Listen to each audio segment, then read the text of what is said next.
2024 के लोकसभा चुनाव नजदीक हैं। आगामी लोकसभा चुनाव में उत्तर पूर्वी दिल्ली सीट पर मुकाबला काफी रोचक होने जा रहा है। कांग्रेस ने उत्तर पूर्वी दिल्ली सीट से कन्हैया कुमार को अपना उम्मीदवार बनाया है। वो बीजेपी उम्मीदवार मनोज तिवारी को चुनौती देंगे। मनोज तिवारी साल 2014 से इस सीट से सांसद हैं, जबकि कन्हैया कुमार की बात करें तो साल 2019 के लोकसभा चुनाव में उन्हें बिहार की बेगूसराय सीट से हार का सामना करना पड़ा था।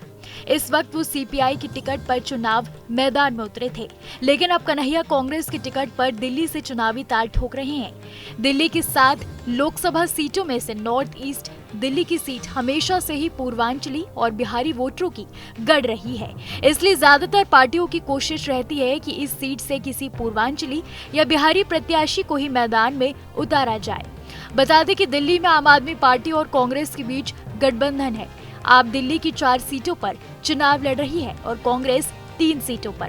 कांग्रेस के खाते में जो सीटें आई हैं उनमें नॉर्थ ईस्ट दिल्ली की सीट भी है। इस सीट से बीजेपी ने अपने प्रत्याशी का ऐलान तो काफी पहले कर दिया था, लेकिन कांग्रेस ने लंबे विचार विमर्श के बाद कन्हैया कुमार को मनोज तिवारी के खिलाफ मैदान में उतारा है। राजनीति के जानकारों की माने तो इस सीट पर अब मुकाबला कांटे का हो चला है। वैसे तो मनोज तिवारी राजनीति में कन्हैया से काफी पहले आ चुके थे, लेकिन कन्हैया का छात्र राजनीति का अनुभव भी उन्हें मजबूत दावेदार के रूप में स्थापित करता है। आज इस वीडियो में हम आपको बताते हैं मनोज तिवारी और कन्हैया कुमार के पास क्या क्या संपत्ति है और कितनी प्रॉपर्टी है। शुरुआत करते हैं कन्हैया कुमार से। साल 2019 में बेगूसराय सीट से चुनाव लड़ने वाले कन्हैया कुमार ने तब अपने हलफनामे में अपनी कुल संपत्ति 5,57,838 बताई थी।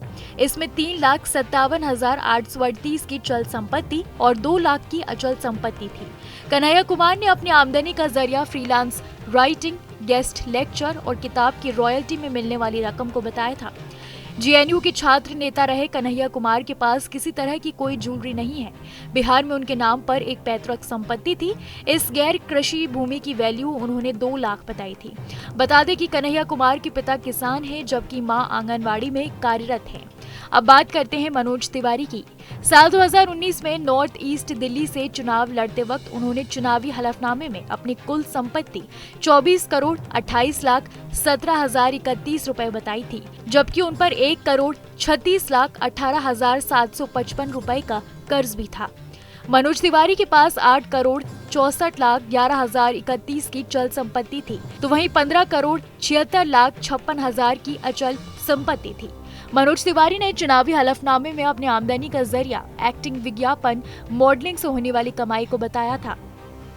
मनोज तिवारी के पास बिहार की कैमूर में कुल 3 कृषि भूमि थी, तो वहीं मुंबई, दिल्ली और बनारस में रेजिडेंशियल प्रॉपर्टी भी थी।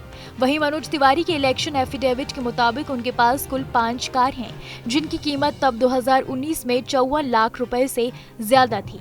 इनमें Audi Q7, Mercedes Benz, Fortuner, Honda city और इनोवा शामिल है। बीजेपी नेता के पास 134 ग्राम गोल्ड ज्वेलरी भी थी।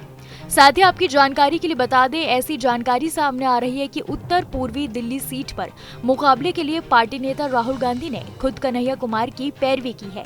कांग्रेस से टिकट मिलने के बाद चुनाव लड़ने को लेकर कन्हैया कुमार ने कहा कि कोई ना कोई सामने तो होगा ही।